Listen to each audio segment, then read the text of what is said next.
सभी बैठे माँ के चरणों में। अब तारा रानी की अमर कथा सुने। तारा कौन, रुक्मन कौन, नारियल की भेंट क्यों माँ के चरणों में चढ़ाते हैं, हलवे चने का प्रसाद कैसे बना, ये मेवे वाला प्रसाद कैसे बना, फलों का प्रसाद कैसे बना, आइए सुनिए। सबसे पहले हमने पढ़ा जागो माँ दरिद्रा, दो साधन को धीर, जो जन तेरा सिमरन करे माँ उनके अच्छे राखो शरीर। सारी रात तेरे चरणों में बैठकर जो तेरे नाम का भजन करे, जो तेरे नाम का पूजन करे माँ, उनके शरीर को स्वस्थ रखना, क्योंकि हमारा शरीर स्वस्थ होगा तभी तेरे चरणों में बैठकर तेरे नाम का भजन किया जा सकता है, पूजन किया जा सकता है। पहले पहर तेरा करूं भजन माँ, तीजो मोहे बुद्ध प्रकाश। ये कब मांगा, जब आत्मा रूपी जीव माँ के गर्भ में है, माँ को याद करता है माँ मेरा जन्म इस संसार के अंदर होने के लिए जा रहा है, और वहां जाकर सबसे पहले मुझे दिमाग की जरूरत पड़ेगी, मेरी बुद्धि के अंदर प्रकाश डालकर भेजना, ताकि मैं पढ़ लिख कर एक अच्छा इंसान बन सकूं। पहले पहर तेरा करूं भजन माँ, दीजो मोहे बुद्ध प्रकाश। और दूसरे पहर तेरा करूं भजन माँ, दीजो मोहे अन्न धन लक्ष्मी का दान। ये कब मांगा, जब बच्चा बड़ा हो जाता है, माँ बाप उसकी शादी कर देते हैं। पहले अकेला है, शादी कर दी, एक से हो गए दो से माँ भगवत ने कृपा करी, दो से हो गए तीन, कुछ साल बाद माँ फिर कृपा करती है, तीन से हो जाते हैं चार, फिर विचार बच्चे दो ही अच्छे, महंगाई बड़ी होगी कि माँ मैं अपने गृहस्थ जीवन में पड़ चुका हूँ, अपने परिवार की पालना पोषणा करने के लिए मुझे अन्न धन लक्ष्मी का दान दो, जिससे मैं अपना परिवार चला सकूं। दूसरे पहर तेरा करो भजन माँ, दीजो मोहे अन्न धन लक्ष्मी का दान। तीसरे पहर तेरा करो भजन माँ, दीजो मोहे भक्ति का दान। ये कब मांगा, जो बेटियां होती वो अपने घर चली जाती, बेटे बहू ले आते, सभी कार्यों से भार हुआ इंसान माँ के चरणों में जाता है, माँ मैं अपने सब कार्य कर चुका हूँ, अब जितना समय मेरे पास बचा है तेरे चरणों में बैठकर तेरे नाम की भक्ति करना चाहता हूँ माँ। तीसरे पहर तेरा करूँ भजन माँ, दीजो मोहे भक्ति का दान। और चौथे पहर तेरा करूँ भजन माँ, दीजो मोहे मुक्ति का दान। जब शरीर में तरह तरह के रोग लग जाए उस वक्त माँ इस शरीर से मुझे मुक्त कर देना। चौथे पहर तेरा करूँ भजन माँ, दीजो मोहे मुक्ति का दान। बोल सच्चे सच्चे। अच्छा ये नारियल की भेंट क्यों चढ़ाते हैं, सुनिए। दिल्ली शहर में रहने वाले बाबा नंदलाल और नंदा जो जाति के कुमार थे, मिट्टी के बर्तन बना के बाजार में बेचा करते, उनसे जो आमदनी होती एक हिस्सा माँ के नाम का अलग से निकालते। नंदलाल बाबा हर साल माँ वैष्णो देवी दरबार दर्शन करने के लिए जाते। नंदलाल बाबा बूढ़े हो जाते, फिर भी माँ की ऊंची ऊंची चढ़ाइयाँ चढ़कर माँ के दरबार जाते हैं और माँ को एक ताना मार के आते हैं कि माँ इतने वर्ष बीत गए, मैं तेरे दरबार की ऊंची ऊंची चढ़ाइयाँ चढ़कर आ रहा हूँ, अब मेरा शरीर भी जवाब दे गया, फिर भी मैं तेरे दरबार पे आया कि माँ तेरा दिल नहीं करता मेरे घर आने। नंदलाल को माँ ने दर्शन दिए, नंदलाल जाओ मेरे नाम की जोत अपने घर में जगाओ, मैं दर्शन देने के लिए खुद तुम्हारे घर चल के आऊंगी। बोल सच्चे सच्चे। नंदलाल ने सबसे पहले आकर ये बात अपनी बहन नंदा को बताई। नंदा ने अपनी सहेली को बताई, सहेली ने आगे बताया, पूरे गांव में पूरे शहर में बात हवा की तरह फैल गई कि नंदलाल के घर माँ पर्वतों पहाड़ों को छोड़ के आ रही। नंदलाल ने माँ की जोत जगा दी। आधी रात बीत गई, माँ नहीं आई। गांव वाले तरह तरह की बातें करने लगे कि नंदलाल ने चंद पैसे इकट्ठे करने के लिए ढोंगर चाहे। नंदलाल हाथ जोड़ के खड़ा गया, माँ आपने मुझसे वादा करा कि मेरे नाम की जोत अपने घर में जगाओ, मैं दर्शन देने के लिए खुद चल के आऊंगी। माँ कब आओगी। जब नंदलाल की पुकार माँ ने सुनी, और माँ जब भी आई है कन्या रूप में आई, माँ ने छोटी सी कन्या का रूप धारण करा, नंदलाल के घर चली आ रही। नंदलाल ने देख लिया कि माँ ने कन्या का रूप धारण करा है और माँ चली आ रही है। नंदलाल ने दूर से जयकारे लगाने शुरू कर दी। जरा प्रेम से बोलो, सारे बोलो, मिलके बोलो, जोर से बोलो। चारों तरफ जयकारे लगने शुरू हो गए। नंदलाल के घर माँ आ गई। गांव वाले कहने लगे माँ कहाँ है माँ, क्योंकि माँ कन्या रूप में थी। नंदलाल हाथ जोड़ के खड़ा गया, माँ ये गांव वाले ऐसे नहीं मानेंगे, अपने असली रूप में आओ। तब माँ ने अष्टभुजी रूप धारण करा और सारे गांव वालों को दर्शन दिए। बोल सच्चे। माँ कहने लगी नंदलाल मैं इतनी दूर पर्वतों पहाड़ों को छोड़ के तेरे घर में आई हूँ, मेरे लिए भेंट क्या लाए। नंदलाल हाथ जोड़ के खड़ा गया, माँ मैं निर्धन गरीब आदमी, मेरे पास देने के लिए कुछ नहीं। ये जो छैना में जाते, छैना उठाया, गर्दन काट के माँ के चरणों में चढ़ा दी। बोल सच्चे। माँ ने पलक झपकते साथ नंदलाल बाबा का सर उठाया, धड़ के साथ मिला दिया। माँ कहने लगी नंदलाल मैं तुम्हारी भक्ति से प्रसन्न हूँ, माँ को क्या मांगते हैं। नंदलाल हाथ जोड़ के खड़ा गया, माँ मुझे अपने लिए कुछ नहीं चाहिए, अब जो पहर शुरू होने वाला है वो कलयुग का पहर शुरू होने वाला है। और कोई भी इंसान चीची उंगली काट के तुम्हें नहीं चढ़ाएगा। कोई ऐसी वस्तु दो जिससे अमीर से अमीर, गरीब से गरीब आदमी आपके चरणों में भेंट चढ़ाए, जिसको आप सिर के रूप में स्वीकार करो। तब माँ ने नारियल दिया कि आज के बाद मेरे चरणों में जो नारियल चढ़ाएगा उसको मैं सिर के रूप में स्वीकार करूँगी। बहुत सच्चे। नारियल का चटा उतार कर देखो तो आंख एक नाक बना। इंसान के नैनो नक्श की वस्तु है कि आज के बाद मेरे चरणों में जो नारियल चढ़ाएगा उसको मैं सिर के रूप में स्वीकार करूंगी। बोल सच्चे सच्चे। तारा और रुकमन राजा इंद्र के दरबार की दो नित्य कर, दोनों बहनें काशी का व्रत रख दी। बड़ी बहन तारा छोटी बहन रुकमन को कहती, रुकमन बाजार जाओ, फल हार लेकर आओ, जो विधि पूर्व हम अपना एकादशी का व्रत खोलें। रुकमन बाजार जाती, क्या देखती, एक आदमी आवाज लगा रहा है, महाप्रसाद ले लो, महाप्रसाद ले लो।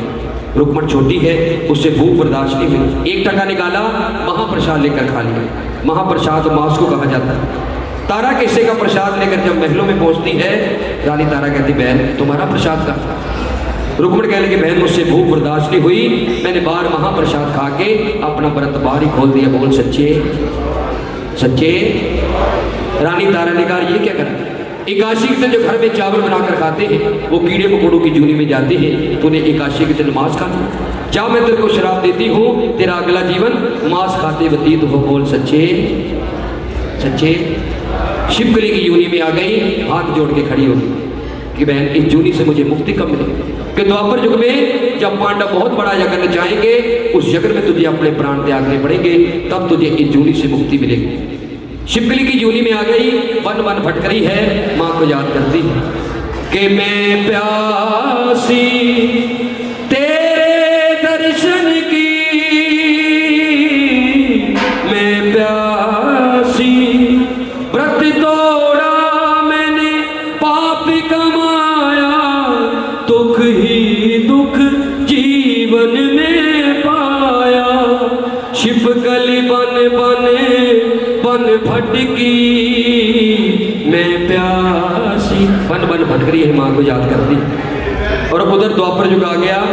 कजरी वन के अंदर पांडव 12 वर्ष का वनवास और 1 वर्ष का अज्ञातवास व्यतीत कर रहे हैं। पांडव जिस जगह पे आराम कर रहे हैं, उन्हें सपना आया कि पांडव जिस जगह पे तुम आराम कर रहे हो उस जमीन को खोदो। पांचों भाइयों ने अपना अपना सपना बताया, सबका सपना एक ही था। पांडव ने जमीन को खोदना शुरू करा। पहली केवड़ी जब पांडव ने मारी, निकली चंदन की चौकी प्यारी। और दूसरी केवड़ी जब पांडव ने मारी, निकली लौंग सुपारी। और तीसरी केवड़ी जब पांडव ने मारी, निकली माँ की मूर्त प्यारी। बोल सच्चे जकारा शेरा वाली दा। पांडव ने उस मूर्ति की प्राण प्रतिष्ठा करी। कजरी वन के अंदर एक बहुत बड़ा यज्ञ करना चाहते हैं, सभी देवी देवताओं को बुलाते हैं, सभी ऋषि मुनि को बुलाते हैं, लेकिन गलती से दुर्वासा ऋषि को नहीं बुलाते। दुर्वासा ऋषि बड़े ही क्रोध वाले ऋषि मुनि। जब दुर्वासा ऋषि को इस बात का पता चला कि पांडव ने इतना बड़ा यज्ञ रचाया है, सभी देवी देवताओं को बुलाया है, लेकिन पांडव ने मुझे नहीं बुलाया, मेरा अपमान करा। दुर्वासा ऋषि ने अपने अपमान का बदला लेने के लिए एक पंछी का रूप धारण करा। मरा हो जहरीला सांप अपने पंजों में दबाकर आसमान में उड़ रहे। जब ऋषि मुनि पांडव आखिरी उंगली डालने के बाद उस जगस्थल पर जाते हैं, वो नजर बचाकर सांप घीर के कढ़ाई में फेंक देता है। बोल सच्चे सच्चे जगारा शेरा वाली दा। किसी ने कुछ नहीं देखा, जो भी ये प्रसाद खाएगा वो मर जाएगा। इसका अपमान माँ मुझे भी लगेगा। माँ को याद करती कि माँ मुझे ऐसी सद्बुद्धि दो जो रात के भूखे प्यासे ऋषि मुनि को मैं जान बचा सकूं। जैसे ऋषि मुनि पांडव आखिरी उंगली डालने के बाद खीर की कढ़ाई के पास आए, शिवकली को माँ ने ऐसी सद्बुद्धि दी, बहन की बताई हुई बातें याद आने लगी कि पांडव जगन में जाएंगे, उस जगन में तुझे अपने प्राण त्यागने पड़ेंगे। ये वही समय आ गया। जैसे ऋषि मुनि पांडव आखिरी उंगली डालने के बाद खीर की कढ़ाई के पास आए, शिवकली ने उसमें छलांग लगा दी। बोल सच्चे सच्चे। तड़प तड़प के अपने प्राण दे दिए। और वहां उसको एक और श्राप मिल गया कि नीच योनि तो पहले भुगत रही थी, नीच ही कर्म कर दी। रात के भूखे प्यासे ऋषि मुनियों से तूने उनका भोजन छीन लिया। जब अब भोजन खाने का समय आया, उस प्रसाद को तूने जहरीला कर दिया। जा हम तेरे को श्राप देते हैं, तेरा भीलों के घर में वासा हो। बोल सच्चे जकारा शेरा वाली दा। अब ऋषि मुनि पांडव विचार करने लग गए, इसमें शिवकली गिर चुकी है, सारा प्रसाद जहरीला हो चुका है, कोई भी जीव जंतु खाएगा वो मर जाएगा। ऐसा करो, जमीन के अंदर खड्डा खोदो, इस खीर की कढ़ाई को उसमें पलटो। जब खीर का कढ़ाई पलट रही है तो क्या देखते हैं, शाम तो चल चुका है, लेकिन उसका पिंजर वैसे का वैसे ही। योगी ने योग दृष्टि से देखा, अरे ये हमने क्या अनर्थ कर दिया। ये तो कोई माँ की भक्तनी थी जिसने हमारे प्राण बचाने के लिए अपने प्राण त्याग दिए हैं, लेकिन हमने इसको श्राप दे दिया। कहते मुंह से निकली हुई बोली और बंदूक से निकली गोली कभी वापस नहीं आती। ऋषि मुनि कहने लगे हमारा श्राप अटल है, लेकिन हम इसको एक वचन देते हैं, इसका जन्म किसी राजे महाराजे के घर में होगा, जिंदगी के दिन ढीलों के घर में कटेंगे। बोल सच्चे सच्चे सच्चे जयकारा शेरा वाली दा। उधर राजा स्पर्श के जहाँ कन्या ने जन्म लिया, पंडित जी महाराज कहने के राजन मुबारक हो, कन्या ने जन्म लिया। राजा कहने के पंडित जी इसकी जन्म कुंडली देखो, ये क्या भाग लेकर आई। पंडित जी महाराज कन्या की जन्म कुंडली देख रहे हैं कि राजन ये जो कन्या ने जन्म लिया है ये तेरे यश तेरी कीर्ति को बहुत बढ़ाएगी, आने वाले युगों युगों तक इस कन्या का नाम लिया जाए। राजन कहने के पंडित जी आप इसका नामकरण भी कर दो कि राजन ये तारों की छाव में आई है, इसका नाम तारा रख दो। बोल सच्चे। थोड़ी देर बाद खबर आई राजन एक कन्या ने और जन्म लिया। राजन कहते पंडित जी इसकी भी जन्म कुंडली देखो, ये क्या भाग लेकर आई। जब दूसरी कन्या की जन्म कुंडली पंडित जी देख रहे, हैरान परेशान हो गए, माथे पे पसीने आने शुरू हो गए। राजन कहने के पंडित जी इसमें क्या लिखा बता क्यों नहीं रहे। पंडित जी कहने के राजन आपको हमारे को एक वचन देना पड़ेगा, आप हमारी हत्या नहीं करवाओ। राजन कहने का पंडित जी मैं आपकी हत्या क्यों करूँ। कि राजन जो इस कुंडली में लिखा है वो बताने के लिए जा रहे हैं, ये जो कन्या ने जन्म लिया है ये पिछले जन्म जन्म की शराब की मारी है, इसे दो मरवा, नहीं तो तुम्हारा राजपाट सब नष्ट हो जाएगा। राजन कहने के पंडित जी एक कन्या मारना 100 गाय मारने के बराबर, इसका कोई उपाय होगा। पंडित जी कहते एक उपाय है, इसके लालन पालन से लेकर जो भी धन तुमने खर्च करना है एक लकड़ी का बक्सा बनवाओ, हीरे मोतियों से जड़वाओ और छोटी कन्या को उसमें लिटाओ, इसको जल प्रवाह कर दो, जहां इसकी किस्मत होगी ये वहां जाकर पल जाएगी। बोल सच्चे जयकारा शेरा वाली दा। लकड़ी का बक्सा बनवाया, हीरे मोतियों से जड़वाया, छोटी कन्या को उसमें लिटाया, उसको जल प्रवाह कर दे। वो बक्सा बहता हुआ जा रहा है, वो छोटी सी कन्या माँ को प्रार्थना करती हुई जा रही, क्या पार करो मेरा बेड़ा भवानी, पार करो मेरा बेड़ा, पार करो मेरा बेड़ा भवानी माँ, पार करो मेरा बेड़ा, छाया घोर अंधेरा